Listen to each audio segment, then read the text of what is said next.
Hello dear students, this is your Prashant sir. Today I am going to discuss important questions from one more very important chapter, that is alternating current. Right. According to new blueprint, ಈ chapter ನಿಮಗೆ 7 marks ಬರ್ತದಪ್ಪಿ. ಅಂದ್ರೆ total 7 marks annual exam ದೊಳಗೆ ಈ chapter ದಿಂದ questions ಬರ್ತಾವ.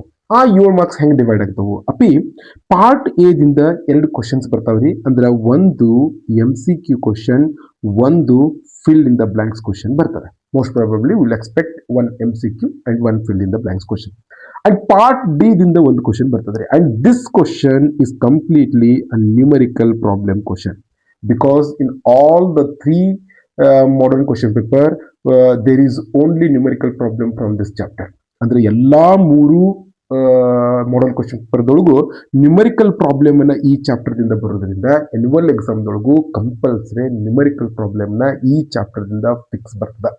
ಹಿಂಗಾಗಿ ಈ numerical problem ಅಂತ ಬಂದಾಗ ಯಾವ್ಯಾವ ಇಂಪಾರ್ಟೆಂಟ್ ಫಾರ್ಮುಲಾ ನಾವು ನೆನಪಿಟ್ಕೋಬೇಕು, ಆಮೇಲೆ ಒಂದಷ್ಟು ಇಂಪಾರ್ಟೆಂಟ್ ನ್ಯೂಮರಿಕಲ್ ಪ್ರಾಬ್ಲಮ್ಸ್ ಸುದ ನಿಮಗೆ ಡಿಸ್ಕಷನ್ ಮಾಡಿ ಇವತ್ತಿನ ಕ್ಲಾಸ್ ಒಳಗೆ ಹೇಳ್ಕೊಡ್ತೀನಿ.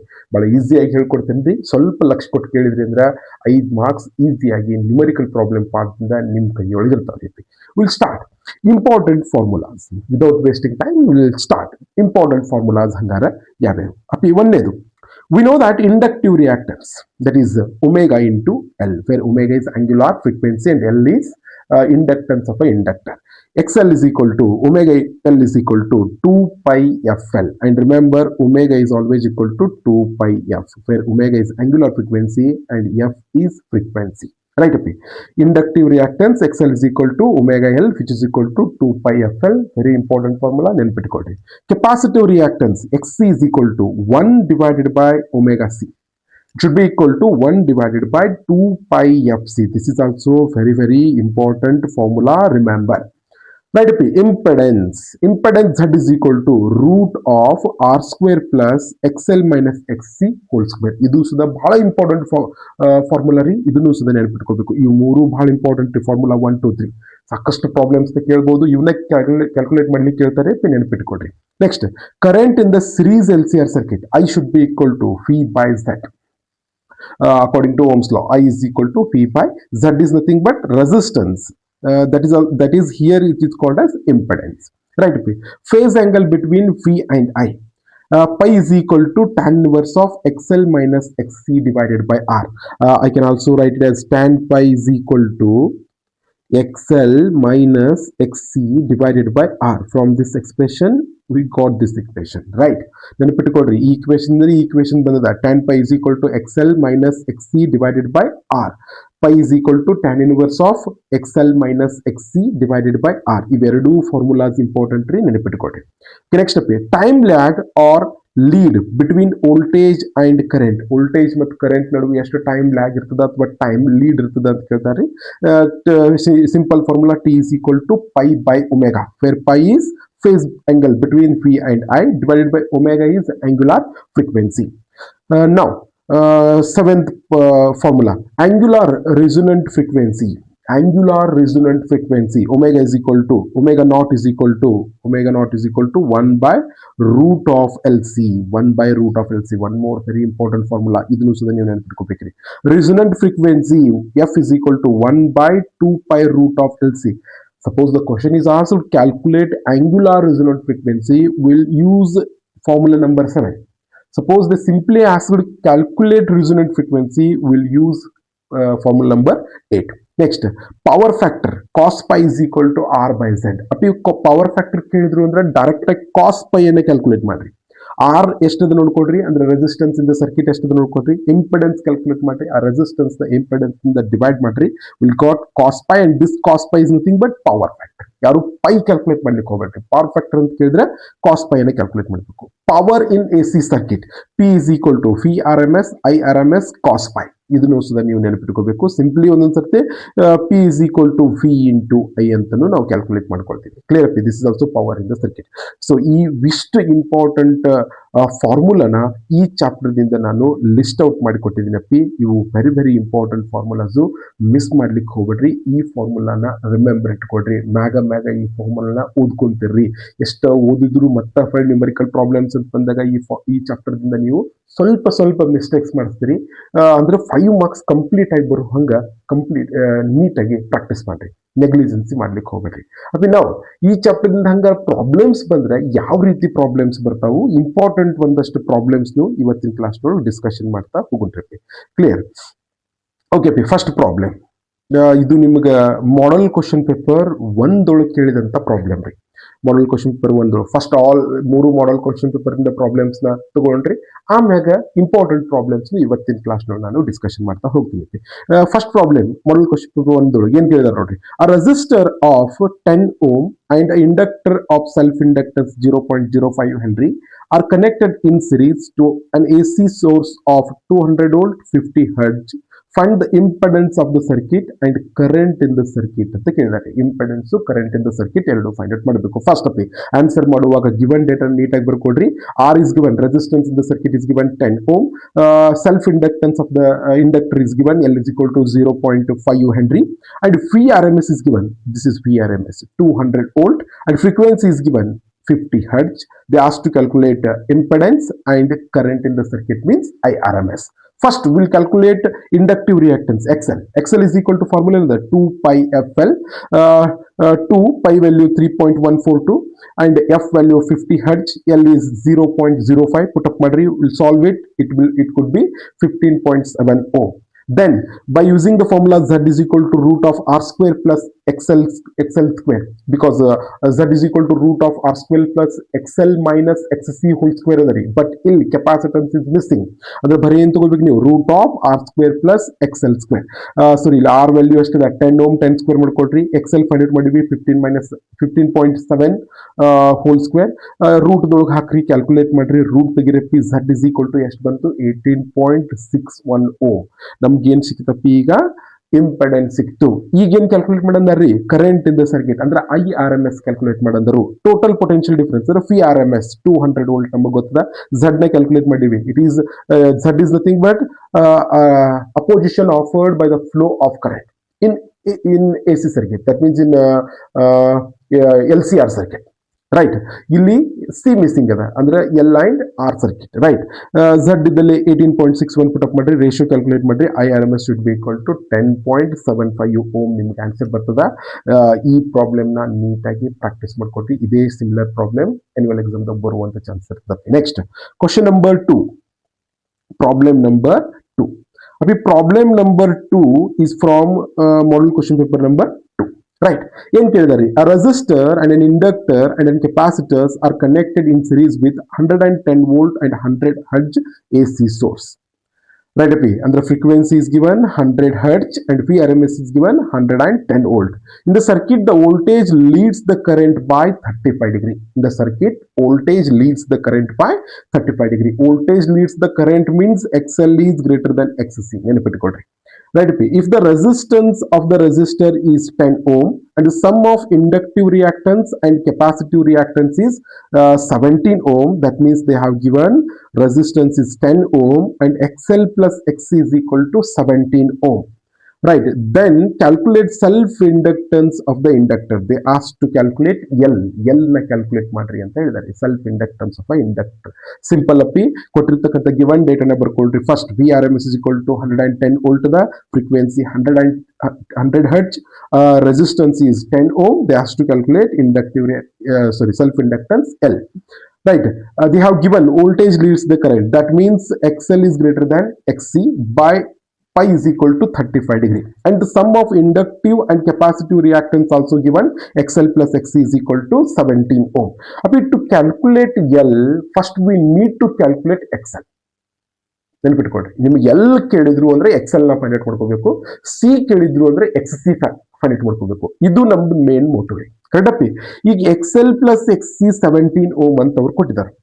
Now with the help of tan pi is equal to XL minus XC by R, that means XL minus XC is equal to R into tan pi. We know the value of pi. I'll put up ಮಾಡಿ I can easily calculate XL minus XC. Okay, XL minus XC is equal to ಎಷ್ಟು ಬಂತು ನಮ್ಗೆ? 7 ohm ಬಂತು. Take this as equation number 2. Clear? So we know the value of XL plus XC. They have given, we calculated XL minus XC. ಇವೆರಡು equation ನ solve ಮಾಡೋಣ್ರಿ. Solve ಮಾಡಿದಾಗ XL is equal to ಎಷ್ಟು ಬಂತು? 12 ohm. XL is equal to 12 ohm. Okay, XL is equal to formula ಗೊತ್ತದ 2 pi f into L. ನನಗೇನು ಬೇಕಪ್ಪಿ L ಬೇಕು. L ಬೇಕು ಅಂದ್ರೆ XL divided by 2 pi f. XL value put up ಮಾಡ್ಕೊಡ್ರಿ ಇಲ್ಲಿ 12 ಅಂತ ಇಟ್ಕೊಂಡಿವಿ divided by 2 pi f 2 into 3.142 into 100 L solve ಮಾಡಿದಾಗ ಎಷ್ಟು ಬಂತಪ್ಪಿ 0.0191 ಹೆನ್ರಿ. ಇದನ್ನ ನಾನು 19.1 milli henry ಅಂತ ಇಟ್ಕೊಳ್ತೀನಿ. In this way we have to find out the self inductance L. Is clear? ಅಪ್ಪಿ ನೆನಪಿಟ್ಕೊಳ್ರಿ, ಎಲ್ ಕೇಳಿದ್ರು ಅಂದ್ರೆ ಎಕ್ಸೆಲ್ ನ ಫೈಂಡ್ ಔಟ್ ಮಾಡಬೇಕು, ಸಿ ಕೇಳಿದ್ರೆ ಎಕ್ಸ್ ಸಿ ನ ಫೈಂಡ್ ಔಟ್ ಮಾಡಬೇಕು. ನೋಡೋಣ ನೆಕ್ಸ್ಟ್ ಪ್ರಾಬ್ಲಮ್. ಇದು problem question model question paper 2 ದೊಳಗಿರುವಂತಹ ಪ್ರಾಬ್ಲಮ್ ರೀ, problem number 2. Next problem number 3, model question paper 3 ಒಳಗಿರುವಂತಹ ಪ್ರಾಬ್ಲಮ್. ರೈಟ್ ಅಪ್ಪಿ ಏನ್ ಕೇಳಿದರು? An inductor and a resistor are connected in series with 200 volt 50 hertz AC source. That means PRMS is given, frequency is given. Right. The current in the circuit is 2 ampere. Circuit the current ಎಷ್ಟು ದಪ್ಪಿ 2 ampere. Current in the circuit means they have given IRMS. And the voltage leads the current by pi by 3. And the voltage phase angle is given. Pi is equal to pi by 3. That is nothing but 60 degree. Calculate the inductance of the inductor. Again they ask to calculate L. ಅಪ್ಪಿ L ಬೇಕು ಅಂದ್ರೆ ನನಗೇನ್ ಬೇಕು? Excel ಬೇಕು. Correct ಅಪ್ಪಿ? ಈ Excel ಬೇಕು ಅಂದ್ರೆ ಏನ್ ಫೈಂಡ್ ಔಟ್ ಮಾಡಬೇಕು? ಝಡ್ ಫೈಂಡ್ ಔಟ್ ಮಾಡಬೇಕು. ಝಡ್ ನ ಯಾವ ರೀತಿ ಫೈಂಡ್ ಔಟ್ ಮಾಡಬೇಕು ಅಂತ ಹೇಳ್ಕೊಡ್ತೀನಿ, ಸ್ವಲ್ಪ ಲಕ್ಷ ಕೊಡ್ತೀವಿ. First again given data, PRMS is equal to 200 volt, frequency is 15 hertz, IRMS is 2 ampere, pi is equal to pi by 3, that is 60 degree. L ನ ನಾವು ಕ್ಯಾಲ್ಕುಲೇಟ್ ಮಾಡಬೇಕು. We know that IRMS is equal to PRMS divided by Z, but Z is equal to PRMS divided by IRMS. PRMS is 200, IRMS is 2. They have given 200 by 2 is 100 ohm. ಅಂದ್ರೆ ನಮಗೆ ಈಗ Z ಸಿಕ್ತಪ್ಪಿ. Z is equal to 100 ohm. ಈಗ ಏನ್ ಬೇಕು ನನಗೆ? R ಬೇಕು. Because Z is equal to root of R square plus XL square. ಇದು ಫಾರ್ಮುಲಾದಿಂದ XL ನ ಫೈಂಡ್ ಔಟ್ ಮಾಡ್ಬೇಕು ನಾನು. ಹಂಗಾರೆ we know that power factor cos pi is equal to R by Z. Then R is equal to Z into cos pi. Z ಎಷ್ಟದರಿ 100 ohm ಇಟ್ಕೊಂಡಿವಿ into cos 60 degree. Cos 60 degree is 0.5. 100 into 0.5 it is 50 ohm. ನಮಗೆ resistance ಸಿಕ್ತಪ್ಪಿ 15 ohm. ಈಗ ಈಸಿಯಾಗಿ ನಾವು find out ಮಾಡಬಹುದು. Z is equal to root of R square plus XL square. Taking square root on both sides, Z square is equal to R square plus XL square. XL square ಬೇಕ್ರಿ ನನಗೆ, XL ಬೇಕು ಅಂದ್ರೆ ಈ R square ನ ಆ ಕಡೆ ಕಳಿಸೋಣ್ರಿ. ಹಂಗಾರೆ ಇದೇನೈತಪ್ಪಿ Z square minus R square ಬಂತು. ಅಂದ್ರೆ 100 square minus 50 square.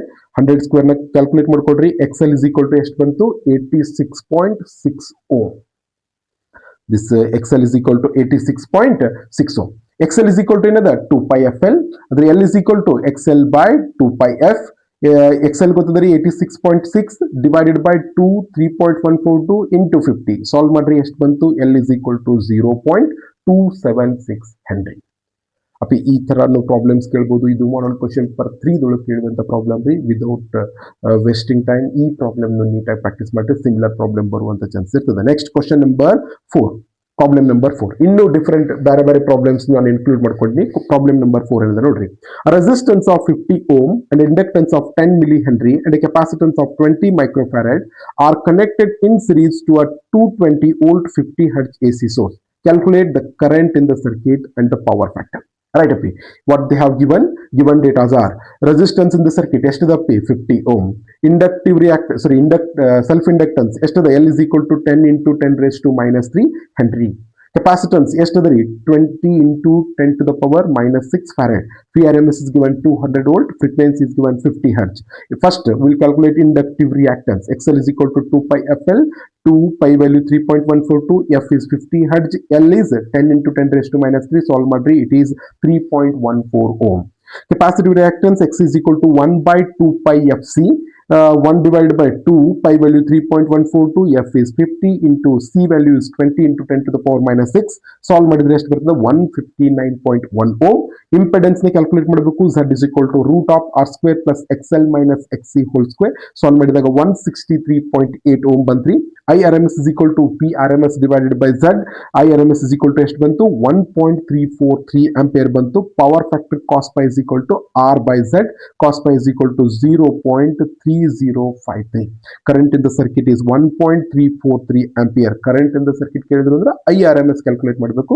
IRMS is equal to PRMS divided by Z. Power factor ಕೇಳಿದ್ರು ಅಂದ್ರೆ R by Z ನ ಕ್ಯಾಲ್ಕುಲೇಟ್ ಮಾಡಬೇಕು. ಎಷ್ಟು ಬಂತತಿ 0.3053. ಈಸಿ ಫಾರ್ಮುಲಾದ ಇದನ್ನು ಒಂದ್ಸರಿ ಈಸಿ ಪ್ರಾಬ್ಲಮ್ ಅದ ಇದನ್ನು ಒಂದ್ಸತಿ ನೀಟಾಗಿ ಪ್ರಾಕ್ಟೀಸ್ ಮಾಡ್ಕೊಡ್ರಿ. ನೆಕ್ಸ್ಟ್ ಕ್ವಶನ್ ನಂಬರ್ 5 ಏನದ an AC source 250 ohm 250 volt 50 hertz is connected to a circuit consisting of an electric lamp rated 100 watt 50 volt and capacitor in series. What should be the capacity of the capacitor to work the lamp with rated value? Andra illi VRMS is given 250 volt, frequency is given 50 hertz and the lamp is connected. Power is given 100 watt and voltage across the lamp is given 50 volt and they asked to calculate which capacitor is connected to do this lamp, to work this lamp. ಈ lamp work ಆಗ್ಬೇಕು ಅಂದ್ರ ಎಷ್ಟು capacity ಇರುವಂತ capacitance ನ connect ಮಾಡಬೇಕು ಅಂತ ಕೇಳಿದ್ರಿ. ಅಂದ್ರೆ ಸಿ ನ ಕ್ಯಾಲ್ಕುಲೇಟ್ ಮಾಡಬೇಕು. ಕ್ಲಿಯರ್ ಪಿ ಸಿ ಕ್ಯಾಲ್ಕುಲೇಟ್ ಮಾಡಬೇಕು ಅಂದ್ರೆ ಸಿಂಪಲ್. ನನಗೇನ್ ಬೇಕು ಎಕ್ಸ್ ಸಿ ಬೇಕು. ಎಕ್ಸ್ ಸಿ ನ ಹೆಂಗ್ ಕ್ಯಾಲ್ಕುಲೇಟ್ ಮಾಡಬಹುದು ನೋಡ್ರಿ. They have given I is equal to first power ಕೊಟ್ಟಿದಾರೆ P, voltage across the bulb ಕೊಟ್ಟಿದ್ದಾರೆ ಅಂದ್ರೆ I is equal to P by V. P is power by 50, V is 50, it should be equal to 2 ampere. Current across the bulb is 2 ampere. Resistance of the bulb R is equal to V by I, 50 by 2, it is 25 ohm. Bulb the resistance is to the P 25 ohm. Now Z is equal to VRMS divided by IRMS. ಅಂದ್ರೆ VRMS ಎಷ್ಟದ 250 volt ಅಂತದರಿ divided by IRMS ಇಲ್ಲಿ calculate ಮಾಡಿವಿ ಎಷ್ಟದ 2 ampere. 250 by 2 it is 125 ohm. Right. Z is equal to R square plus XC square. Z square is equal to squaring on both sides. Z square is equal to R square plus XC square. ನನಗೆ ಏನು ಬೇಕಪ್ಪ ಈಗ XC square ಬೇಕು. ಈ R square ನ ಈ ಕಡೆ ತಗೊಂಬರಿ. Z square minus R square. XC ಬೇಕು root of Z square minus R square.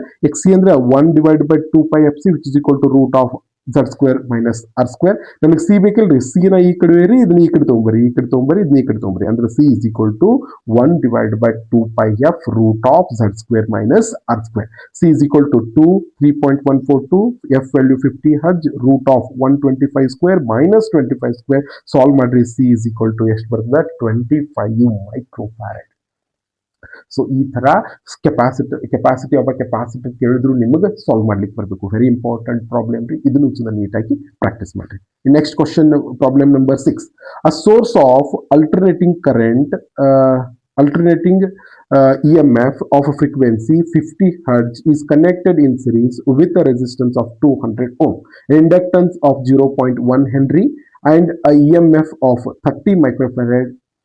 Calculate the phase angle and time lag between the voltage and current. One more very important formula. Sorry, problem. Given data is in order. Frequency is given 50 Hz. Resistance is given 200 ohm. L inductor value is given, that is 0.1 Henry. Capacitance is given 30 microfarad, 30 into 10 raised to minus 6 farad. Pi is na calculate ಮಾಡಬೇಕು, T na calculate ಮಾಡಬೇಕು. ಅಪಿ to do this ಏನು ಮಾಡೋಣ ನಾವು ಇಲ್ಲಿ first will calculate XL 2 pi FL. XL is equal to ಎಷ್ಟು ಬಂತು 31.42. Capacitive reactance X is equal to 1 divided by 2 pi FC. Calculate ಮಾಡ್ರಿ 106.1 ohm ಬರ್ತದೆ. Here XL is greater than XC, that means current leads the voltage. ಹಂಗೆ ಬಿತ್ತು ಅಂದ್ರೆ phase angle pi is equal to formula ಗೊತ್ತಿದೆ tan inverse of XC minus XL divided by R. Right ಅಪ್ಪಿ tan inverse ನ ಈ ಇದ್ರೊಳಗೆ XC value XL value R value put up ಮಾಡಿ calculate ಮಾಡ್ರಿ. tan inverse of 0.3734. tan inverse of 0.3734 is 20 degree 29 minutes. ನೆನಪಿಟ್ಕೊಡ್ರಿ. Current leads the voltage by 20 degree 29 minutes ಅಂತ answer ಬರೀಬೇಕಪ್ಪಿ. ನಾವು ಟೈಮ್ ಲ್ಯಾಗ್ ಎಷ್ಟದ T is equal to pi by omega. Pi divided by omega ಅಂದ್ರೆ ಎಷ್ಟ್ರಿ 2 pi F. ಇಲ್ಲಿ ಇಟ್ಕೊಡ್ರಿ pi value 2 pi F value ಇಟ್ಕೊಡ್ರಿ. ಇಷ್ಟು ಬಂತ multiplied by pi by 180. Then the answer should be in terms of second. T is equal to 1.137 into 10 raised to minus 3 second. ಈ problem ನು ಕೇಳಿದ್ರು ಅಂತಂದ್ರೆ solve ಮಾಡ್ಲಿಕ್ಕೆ ಬರ್ಬೇಕಪ್ಪಿ. Clear, ನೀಟಾಗಿ practice ಮಾಡಿ. Next question number 7. N series LCR circuit with R is equal to 20 ohm, L is equal to 1.5 Henry and C is equal to 35 microfarad is connected to a variable frequency of 200 volt AC supply. Find the frequency of the supply is equal to the natural frequency of the circuit. That means ಇಲ್ಲಿ natural frequency ಮತ್ತು frequency of the supply ಎರಡು ಏನದವು equal ಅಂತ ಹೇಳಿದ್ದಾರೆ. What is the average power transfer to the circuit in one complete cycle ಅಂತ ಕೇಳಿದ್ದಾರೆ. Given datas ನ ಮತ್ತೆ ಬರ್ಕೊಂಡ್ರಿ. R is equal to 20 ohm, L is equal to 1.5 Henry, C is equal to 35 microfarad, that is 35 into 10 raised to minus 6 farad, P is equal to 200 volt. At resonance ಇಲ್ಲಿ supplied frequency ಮತ್ತು ಯಾವುದು frequency natural frequency ಎರಡು same ಇದಾವು ಅಂತಂದ್ರೆ resonance ಆಗಿದೆ ಅಂದಂಗ್ರಿ. At resonance Z is equal to R ಅಂದ್ರೆ Z is equal to R is equal to 20 ohm ಇಟ್ಕೊಡ್ರಿ. ಈಗ I is equal to P by Z 200 by 20, I is equal to ಎಷ್ಟು ಬಂತು 10 ampere ಬಂತು.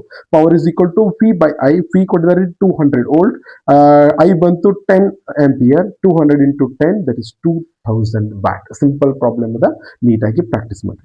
One more, question number 8. Calculate the angular resonant frequency and resonant frequency of the LCR series circuit with inductance 4 Henry, capacitance 64 microfarad and resistance 20 ohm. Appi inductance L is equal to 4 Henry, capacitance 64 into 10 raised to minus 6 farad and R is equal to 20 ohm. To find out the angular frequency, simple formula, omega is equal to 1 by root of LC. That is 1 divided by root of 4 into 64 into 10 raised to minus 6. Solve madri 62.5 radian per second ಬರ್ತದೆ. That is angular frequency. Now, angular resonant frequency. Resonant frequency ಎಷ್ಟು ಬಂತು? omega f naught is equal to omega naught divided by 2 pi ಮಾಡ್ಕೊಡಿ.